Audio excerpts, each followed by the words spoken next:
स्वाधीनोत्तर भारत वर्ष बहु चर्चित वितर्कित और अस्थायी धारा 370 रद्द अध्यादेश संसद में पारित होगा पर एक बड़ ऐतिहासिक भूल को आज संशोधन कर आज आम पूर्ण स्वाधीनता अनुभव करुछु कारण काश्मीर विच्छिन्नतावादी केंद्र सरकार को घन घन धमक दौथिबा सेटाकर पाक प्रेमी राजनेता दंगा सृष्टिकारी को यह सख्त धक्का मध्य देइछि। समग्र भारत वर्ष को एकतार सूत्र में बांधि रखा भली सरकारंकर यही पदक्षेप निश्चय प्रशंसनीय। जम्मू काश्मीर रे स्वतंत्र क्षमता रद्द होगा पर द्वैत नागरिकत्व बदल रे एकक नागरिकत्व जम्मू काश्मीर स्वतंत्र पताका बदल रे एणिकी केवल त्रिरंगा पताका सेठारे उड़ी पारिबो। स्वाधीन भारत रे आईपीसी लागू होई आसुथिबा बेले जम्मू काश्मीर रे रणवीर दंड संहिता लागू होई आसुथिला मात्र एबे सेठारे आईपीसी लागू हेबो। सेठारे लागू हेउनथिबा धारा 356 धारा 360 आईटीआर एणिकी लागू होई पारिबो। स्वतंत्र मान्यता रद्द परे जम्मू काश्मीर उपरे केंद्र सरकार को अधिक नियंत्रण रहिबो फल उपत्यकार शांति और स्थिरता बजाय रहिबो। धारा 370 उच्छेद करने सह ऐतिहासिक भौगोलिक चित्र बदलाई मोदी सरकार जो साहसिकता प्रदर्शन करछंती सेतिपई समग्र देश रे आनंदर लहरी खेली जाइछि। भविष्य रे यूनिफाइड सिविल कोड प्रचलन व्यवस्था एवं पीओके को भारत सह मिश्रण रे मोदी सरकार उद्यम करिवे बोली देशवासी आशा रखिछंती। तेबे एई जो घटनाटी घटिछि एक ऐतिहासिक घटना यार पृष्ठभूमि रे जो घटना बड़ी रही मु किछि ताकू बखाणिबाकू चाहूछि। भारत स्वाधीनता हासिल करिवा परे अनेक छोट छोट देशीय राज्य स्वतंत्र भाव रही एमाने प्राथमिक अवस्था स्वाधीन भारतर अंशविशेष नथिले मात्र परे एई राज्य गुड़िक इंस्ट्रूमेंट ऑफ एक्सेशन रे निजर स्वाक्षर प्रदान करी भारत सहित सबुदिन पाई संपूर्ण रूपे मिसी गले। सेठाकू गले आमर ओडिशार नीलगिरी राज्य जे कि प्रथम देशीय राज्य भारत सहित सम्मिश्रण हेइथिला। या व्यतीत एथरे काश्मीर सामिल नथिला। काश्मीर महाराजा हरि सिंह काश्मीर को भारत और पाकिस्तान ठारू स्वतंत्र रक्षा को उद्यम करुथिले। तेबे पाकिस्तान सेना बेसामरिक बेसरे बलपूर्वक अख्तियार करने को आदिवासी मान मिसी काश्मीर उपर आक्रमण करथिले। आक्रमणकारी माने गोटिए पर गोटिए अंचल दखल करी हत्या लुटपाट धर्षण पोड़ाजला चलाइथिले। महाराजा हरि सिंह पाकिस्तान रो उद्यम को पंड करिया पई भारत सरकार को सहायता लोडिले एवं अन्य देशीय राज्य भली काश्मीर को भारत रे मिसाइबा पई 1947 अक्टोबर 26 तारिख रे एही अधिमिलन अभिलेखा लेखरे स्वाक्षर कले। सेही दिनठू आईनत काश्मीर भारतर अविच्छेद अंग होई गला। मात्र महाराजा हरि सिंह को परे जम्मू काश्मीर रे शेख अब्दुल्ला को प्रभाव वृद्धि पाइला। संख्यागरिष्ठ मुसलमान मान समर्थन पाई से भारत सह चाल खेलिबा को आरंभ कले। शेख अब्दुल्ला प्रति पंडित तत्कालीन प्रधानमंत्री पंडित नेहरू को व्यक्तिगत दुर्बलता थिबा चर्चा होई आछि। काश्मीर रो दुर्दिन बेले से निजर असहाय अवस्था रे भारत सहित काश्मीर मिश्रण पाई लागि पड़िथिले किंतु क्षमता को आसीजिबा परे से जम्मू काश्मीर को स्वतंत्र रक्षा पाई चाहिए। तेणु काश्मीर एवं शेख ए उभय को धरी रखा धारा 370 सृष्टि है। या फल 1951 रे जम्मू काश्मीर पर एक स्वतंत्र नूतन संविधानिक सभा गठित है एवं यही संविधान अनुसार जम्मू काश्मीर पर अलग अलग संविधान अलग पताका अलग प्रधानमंत्री रहिले। पंडित नेहरू किंतु सांविधानिक स्वीकृति बल कार्यकारी करने निमंते चेष्टा करथिले। तत्कालीन स्वराष्ट्र मंत्री सरदार वल्लभ भाई पटेल एभली स्वतंत्र व्यवस्थार दृढ़ विरोध करथिले, किंतु तांकर मतामत प्रति गुरुत्व न देई प्रधानमंत्री नेहरू तांको सेथिरु दूरेई रखिथिले। संविधान प्रणेता डॉक्टर आंबेडकर मध्य एही व्यवस्था को तीव्र विरोध करथिले।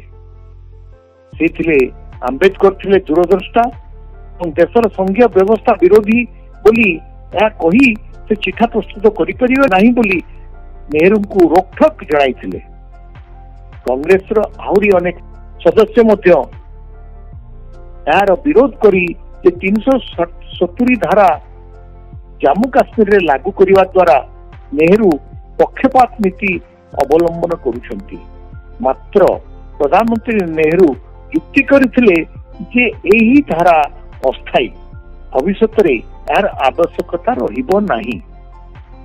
27 नवेम्बर 1963 रे लोकसभार प्रश्नोत्तर काल रे पंडित नेहरू कहिथिले भारत सहित काश्मीर को जोड़िबा पई यह एक सेतु बंधर कार्य करिवो एवं संविधान रो अस्थायी अध्याय रे एही धारा अंतर्भुक्त थिबा कारणरू परवर्ती समय रे धीरे धीरे यह उठिजिवो।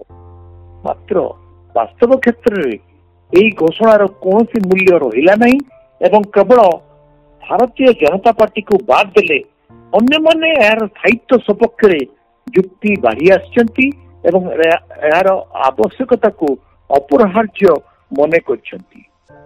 भारत संविधान रे थिबा 21 अध्याय रे अस्थायी और परिवर्तनशील धारा गुड़िक रही जो 370 धारा यही अध्याय अंतर्भुक्त। 370 धारार सामग्रिक रूपरेख संक्षेप रे एहीपरि जम्मू काश्मीर प्रदेश भारतर एक अंग। द्वितीय भारतीय संविधान रो कौनसी धारा एपरिक नागरिकर मौलिक अधिकार मध्य काश्मीर संविधान द्वारा स्वीकृत नहेले काश्मीर रे लागू हुई पारिबो नाही। तृतीयत भारतर संसद देश पई कौनसी आईन प्रणयन कले मध्य ता काश्मीर सरकार स्वीकृति बिना जम्मू काश्मीर रे कार्यकारी करा जाई पारिबो नाही। चतुर्थ भारतर राष्ट्रपति चाहिए जम्मू काश्मीर रे 370 धारार प्रचलन को बातिल कर दी पारिबे। मात्र यह काश्मीर सरकार को आदेश बिना कार्यकारी होई पारिबो नाही।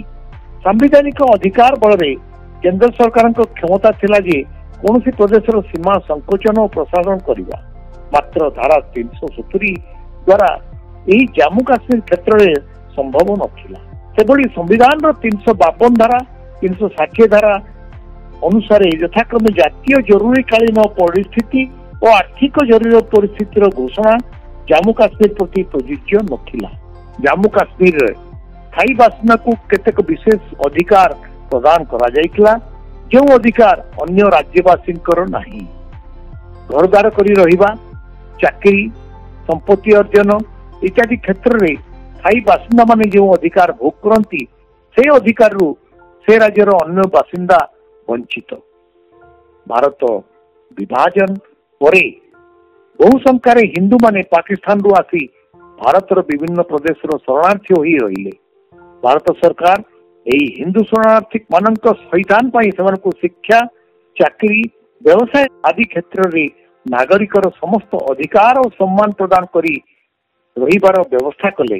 किंतु जो हिंदू माने जम्मू काश्मीर रे शरणार्थी होई रहिथिले सेमानकु ए समस्त अधिकार रु वंचित करा जायछि। शेख अब्दुल्ला नेतृत्वाधीन जम्मू काश्मीर रे लोक मानकु दुई श्रेणी रे विभक्त करा जायतिला। पूर्वरु थिबा लोक हेले काश्मीर रो नागरिक एवं शरणार्थी माने हेले अनुप्रवेशकारी। एमानकु शिक्षा, चाकरी, व्यवसाय प्रभृति क्षेत्र रे वंचित करा जायछि। भारतर नागरिक होई थिबा सत्ते विधानसभा रे भोट देवार अधिकार एमानकर नाही। एमाने केवल लोकसभा पई मतदान करि पारिबे। भारत निर्वाचन आयोग किंबा सर्वोच्च न्यायालय द्वारा एमानकु न्याय देबाकू वंचित होइछि। एहार प्रधान कारण हैला 370 धारार प्रभाव। राज्यर प्रतिरक्षा, वैदेशिक व्यापार और दूरसंचार अधिकार व्यतीत राज्य रे अन्य कौनसी व्यापार रे केंद्र सरकार हस्तक्षेप करि पारिबे नाही। आम संविधान रो 42तम संशोधन रे भारतर नागरिकों पई 10टी मौलिक कर्तव्यर अवतारणा करा जायछि। जातीय संगीत, जातीय पताका तथा अन्यान्य जातीय व्यवस्था प्रति सम्मान प्रदर्शन यही कर्तव्य अंतर्भुक्त। किंतु सबुठु चिंतार विषय यही सब जातीय प्रतीक को सम्मान जणाइबा को काश्मीरवासी बाध्य नुहंती। तेणु जातीय पताका पोड़िबा, चिरिबा इत्यादि कार्य आदौ धर्तव्य अपराध नुहे बोली एक प्रश्नर उत्तर दे 1989 मसीह तत्कालीन केंद्र स्वराष्ट्र मंत्री सैयद मुफ्ती मोहम्मद स्पष्ट कर देइथिले। सैयद मुफ्ती मोहम्मद से जने जम्मू काश्मीर बासिंदा। सुतरां धारा 370 भारतर अन्यान्य अंचल विच्छिन्नतावादी चिंताधारा को जन्म देवारे सहायक होइछि। ए धारणा और समालोचना को अस्वीकार करिहेबो कि? केंद्र सरकार प्राक प्रस्तुति जगु वर्तमान जो पदक्षेप नियागला सेठारे जम्मू काश्मीर जोगाजोग व्यवस्था बंद करा जिवा सह 144 धारा जारी करा जाइछि। बृहत्तर लक्ष्य नहीं ये निष्पत्ति निया जाइछि ताहा साकार करबा को हेले दीर्घ समय धरी स्थितावस्था बलवत्तर रखा जाई पारिबो नाही।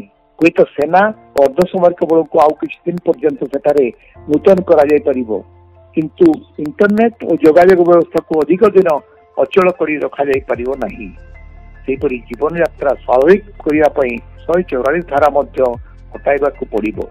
कटकणा और सेना नियंत्रण हटिवा परे हुए तो असंतुष्ट स्थानीय अधिवासी और विच्छिन्नतावादी तत्वों सुप्त आक्रोश भयंकर रूप नहीं पारे। आक्रोश और प्रतिवाद शांतिपूर्ण उपाय हेले विशेष किसी चिंता नहीं। जदि यह हिंसार रूप निए तेबे बाध्यबाधकतार नियंत्रण पई सेनार हस्तक्षेप आवश्यक होई पारे। जेकोसी कठोर और दृढ़ कार्यानुष्ठान स्थिति को आहुरी बिगाड़ी दी पारे। एबे समग्र विश्वर दृष्टि काश्मीर उपत्यका उपरे निबद्ध रही। काश्मीर रे भारतीय सेना द्वारा मानविक अधिकार उल्लंघन होउथिबा जातिसंघ रिपोर्ट रे अतीत रे प्रकाश पाइछि। तेणु सांप्रतिक स्थिति रे सेना हस्तक्षेप आंतर्जातिक स्तर रे भारतर भावमूर्ति को आंच आनी पारे। एभली एक संवेदनशील प्रसंग रे केंद्र सरकार को सुचिंतित पदक्षेप नेबा को पड़ी पारे। उपत्यकार स्थिरता और शांति प्रतिष्ठा एवं अर्थनैतिक अभिवृद्धि त्वरान्वित करवा एक सरकार प्रति बड़ आह्वान। 370 धारा उच्छेद परे पाकिस्तान सेना भारत विरोधी आभिमुख्य कठोर होइथिबारु सामरिक गुइंदा विभाग और भारतीय सेना को पूर्वापेक्षा अधिक सतर्क और सजाग रहिबा जरूरी होई पड़िछि। एसबुर ऊर्ध्वर सीमित समय मध्य केंद्र सरकार और स्थानीय प्रशासन काश्मीरवासी विश्वास और आस्था जीति को समाज और विकास मुख्य धारा सामिल करने को। असंतुष्ट स्थानीय नेता सहित आलोचना जरिया अशांति प्रमोशन मार्ग प्रशस्त कले भारतर इच्छित लक्ष्य हासिल सहजरे होई पारिबो। आखि